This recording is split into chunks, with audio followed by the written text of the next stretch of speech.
the monster who hunted college girls in Texas.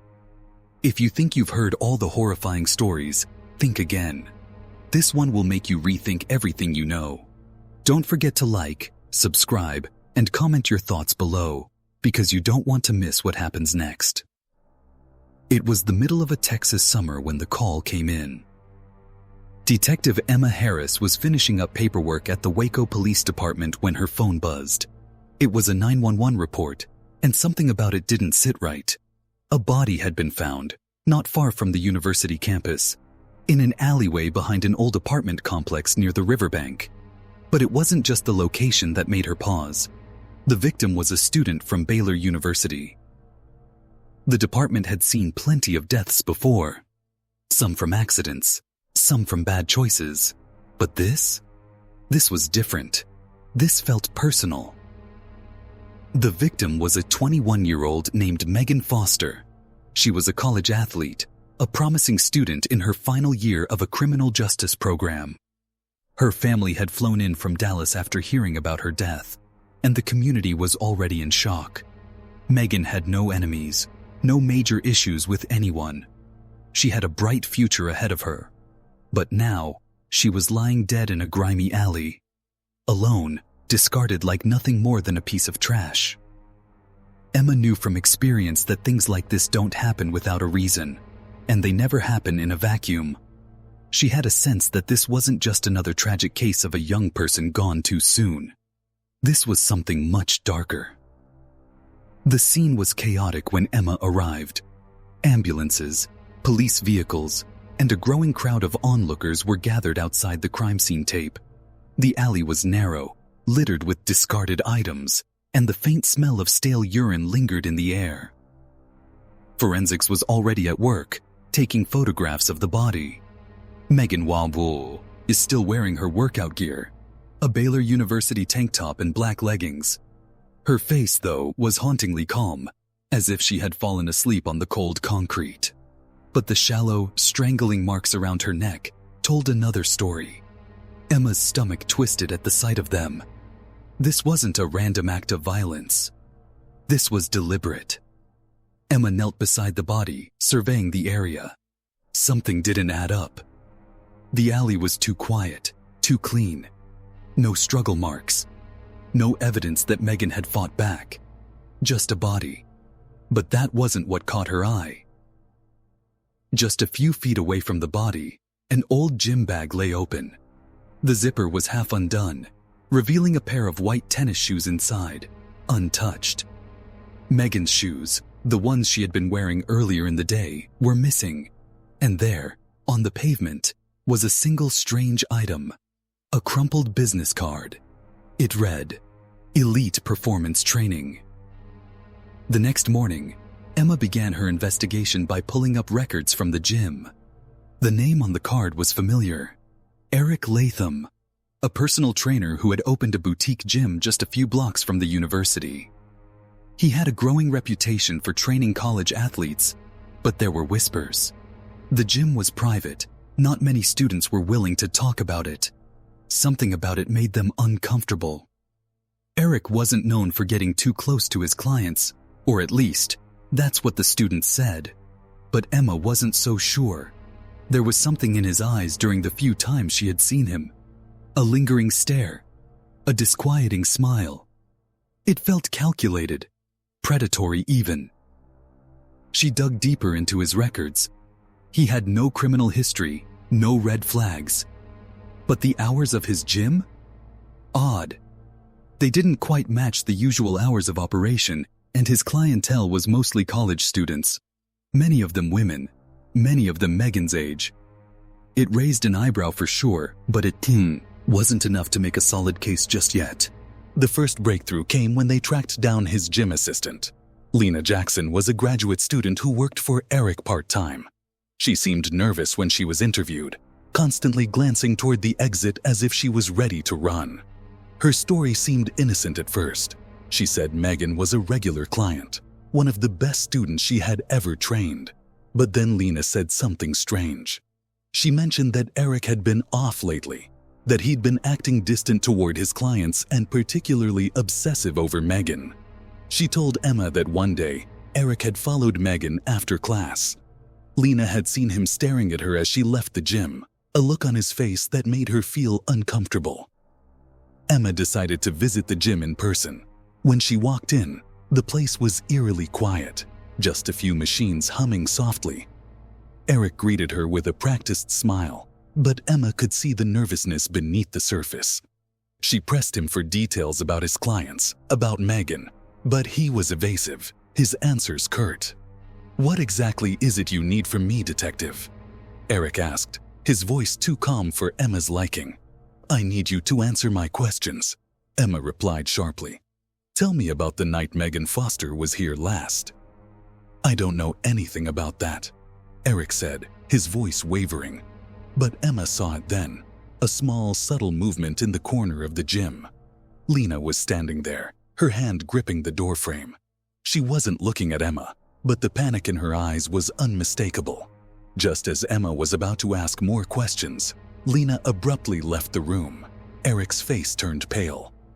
She's just upset, detective." Emma wasn't buying it. She followed Lena outside, the pieces falling into place. But then, just as Emma stepped into the hallway, her phone rang. It was a number she didn't recognize. The voice on the other end sent chills down her SP, unraveling the truth. The chilling phone call had been the first hint that something was very wrong. Detective Emma Harris could feel it in the pit of her stomach. She knew the case had taken a turn, but she didn't know how deep it would go. She had to get to the truth, and fast. The urgency in that anonymous voice was unmistakable. "You're getting closer, but you're not going to like what you find next."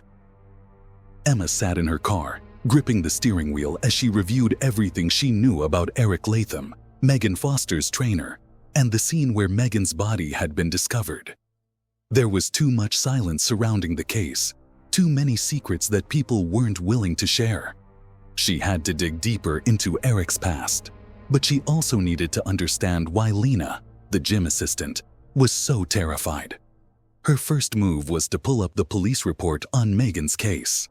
The coroner's report confirmed that Megan had died from strangulation, but there were no signs of a struggle.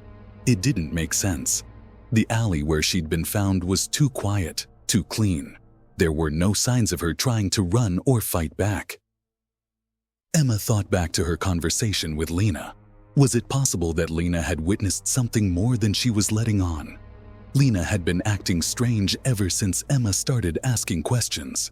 It was clear she knew more, but the question was, what was she hiding?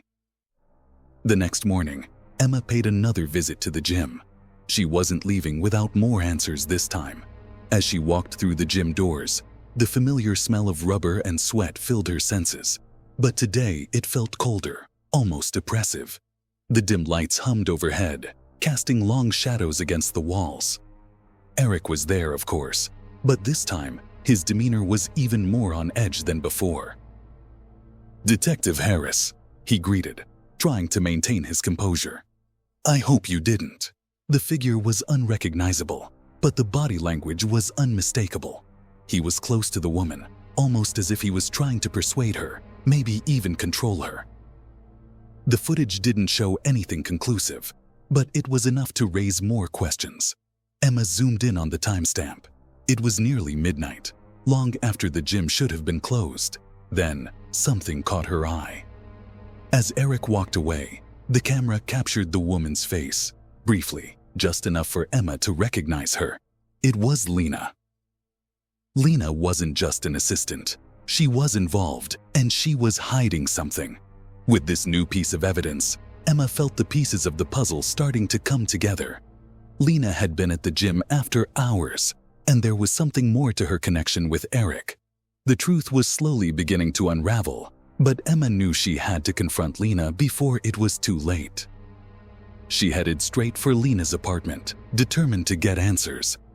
But when she arrived, the door was unlocked, and the apartment was eerily quiet. Emma stepped inside, her footsteps echoing in the empty hallway. There was no sign of Lena, but there was something else. A set of keys lay on the kitchen counter, and a bag was packed, as if someone had been planning to leave in a hurry. A chill ran down Emma's spine. Lena was gone, and the truth she'd been desperately trying to uncover was slipping through her fingers. The final confrontation, the quiet of Lena's apartment, only heightened the tension in Emma's chest. She stared at the packed bag, her mind racing with 1,000 thoughts. Was Lena trying to flee? Was she in danger? Or worse, was she somehow involved in Megan's death? With a heavy heart and a sense of urgency, Emma left the apartment, calling for backup as she drove to the address listed for Lena's last known contact. If Lena had vanished, there was only one place left to check: Eric's place. Eric's house was an old 2-story building on the edge of town, tucked away in a quiet neighborhood that screamed privacy. The lights were off, and the street was eerily empty. Emma's instincts told her that this was no coincidence. She had been in the game long enough to know when someone was hiding something. With her hand resting on her gun, Emma approached the front door. She knocked twice, but there was no answer. A bead of sweat formed on her brow as she tried the handle, only to find it unlocked. Slowly, she pushed the door open, her heart pounding in her ears. The air smelled faintly of stale food and something else, something colder, more foreboding. The hallway stretched in front of her like a dark tunnel, and she could see no movement. Emma proceeded with caution, every step measured, listening for any sounds. As she rounded the corner toward the kitchen, she froze. Eric stood there, his back to her, staring out the window with a glass of whiskey in hand. His posture was stiff, and his eyes were focused, but Emma could tell by the way his shoulders tensed that he knew she was there. "Did you really think you could keep this all a secret?" Emma's voice broke the silence, and Eric's head snapped around. His face was a mask of frustration, but Emma could see the flicker of panic in his eyes. "Detective," he said, his tone casual but forced. "I'm guessing you're HR." Eric's expression hardened as his lips curled into a cruel smile. "Lena wanted what I promised her. She didn't have the strength to go through with it herself, but she wanted me. She knew what I could offer her. She helped me silence Megan, but she didn't think things would get this messy." "What did you do to her?" Emma demanded. Eric's smile faded, and for a split second, his eyes darted toward the back door. Emma knew she was running out of time. He had already planned his escape. "Lena knows what happened to Megan, Detective," Eric said, his voice quieter now, as if speaking the truth brought him a strange sense of relief. "She helped me set up the scene. But after that, things spiraled out of control. She got scared. She knew too much. And now I have to protect myself."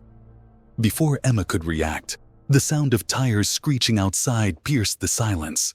Her heart dropped. She ran toward the door, her hand reaching for her radio as she shouted for backup.